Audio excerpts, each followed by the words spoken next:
What's the fabric made of? Is it durable or is it weak? Is it something that's going to last long or is it going to wear out quickly? What is that fabric made of? Ladies are going to understand this a lot more than the guys are. Please forgive me. Okay?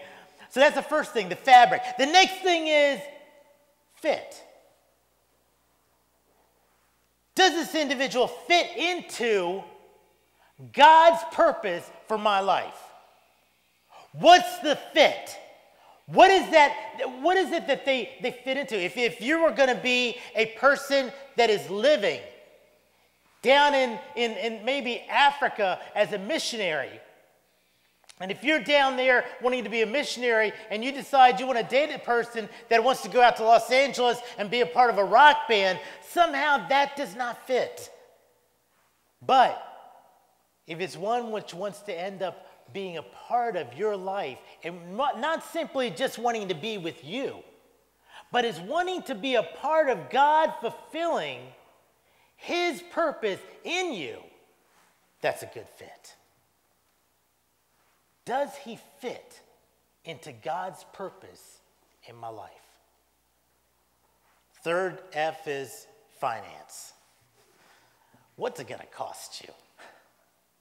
What's it going to cost you? It's going to cost you something. What is it going to cost you? Some price ends up being way too much. But it comes down to this.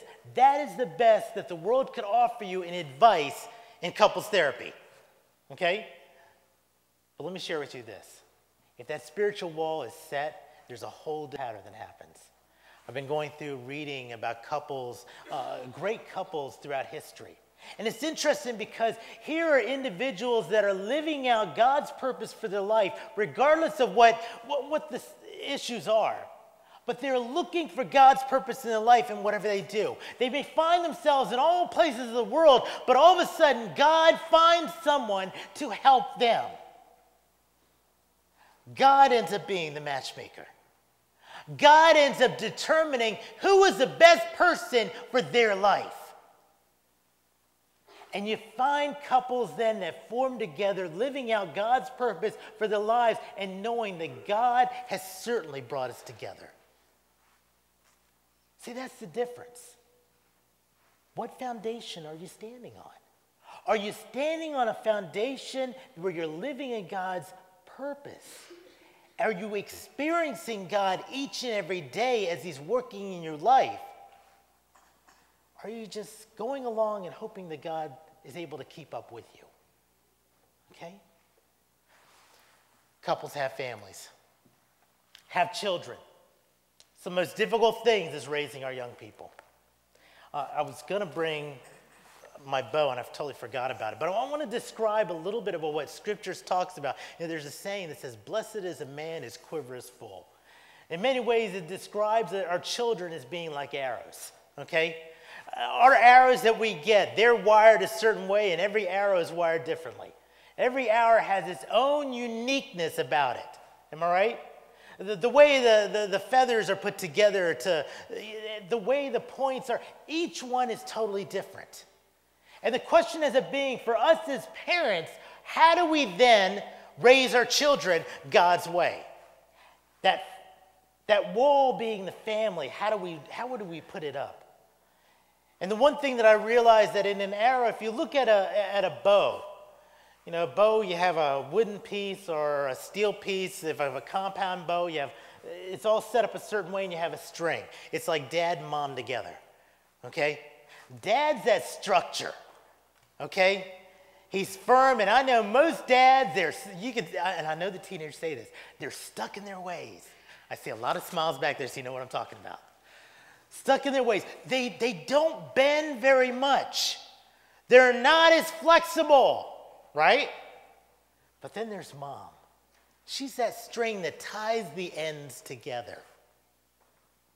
And a lot of times that nurturing within mom, that string ends up drawing strength. But you don't realize that she oftentimes draws her strength only from how strong that bow is. If the bow is weak, it will break and it'll fall apart. It is important for dads to be strong. Without them, the bow will not be able to function. So here we have a bow and the string, mom and dad. And so for you, young people, a lot of you say, why is it that mom and dad are always holding me back? That is their God-given duty. It's what mom and dads do best. There's a reason why they got to hold you back. And the further they hold you back, the better. You know why? Because in a bow, when you stretch that bow, it's interesting. If you know how to be able to do archery, the first thing you do is you stretch the bow up and then draw it to its target. Mom and dads, when you're stretching that bow, when you're pulling it back to give the arrow its power, it needs to be stretched up first and then drawn down to its target. You see, as mom and dad stretch you back, as they put boundaries in your lives, they are giving you power. The further back they stretch you, the more power they are giving you. If they just stretch you 1 inch, you're not going to get too far. Trust me. You may make it past the first row. The further back they draw you, the further you're going to be able to go. It is the power, it is the boundaries that they set. So the first thing mom and dads are going to give their children is what? Is power. Power from above. The second thing mom and dads do is give their children an aim. And the question comes down to, what aim is the main focus within your family?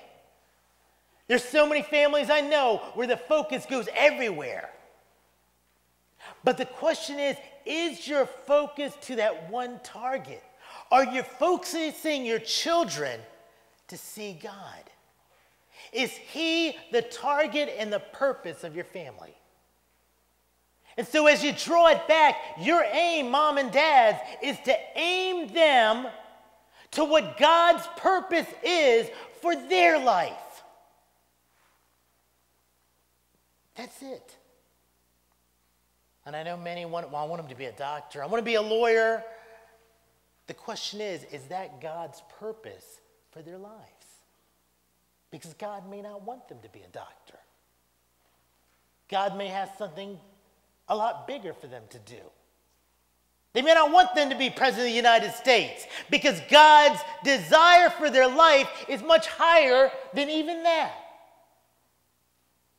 Your job is to determine whether your child is following God's purpose for their life. And as you draw it back and you point and you give them that aim, you see the aim is only going to be as sophisticated and directed and pointed to where your aim is. They cannot go further than that. And eventually you let go. And that arrow then takes off. And I know in counseling I've had parents tell me we've done everything, we've prayed for them, we've done this, we've done that, and they've taken off, but they're taking off in the wrong direction. It's not the direction I get. You see, once you let go, that arrow will send out and go in the direction it chooses. It may have some flaws, and us as parents have to compensate for the flaws to make sure that it goes in the right direction. Sometimes that's not easy. But once it's gone, everything else is left up to that arrow on whether it's going to hit the mark. What you've done to prepare that arrow will determine whether it's going to hit that mark. And so that's why it's so important for when we raise up our children young, we sing that little song, be careful little eyes what you see. Be careful little ears what you hear. Be careful mouth what you say. Be careful little heart what you feel. Hands what you touch, what you do. Feet where you go. Because why? There is a God up above that sees it all. And so for us, when we're following that in everything we put around our children, we are strengthening them to hit that target, that goal being God's purpose for their life. And so within that, the key ends up being for our children is, do we pray for them?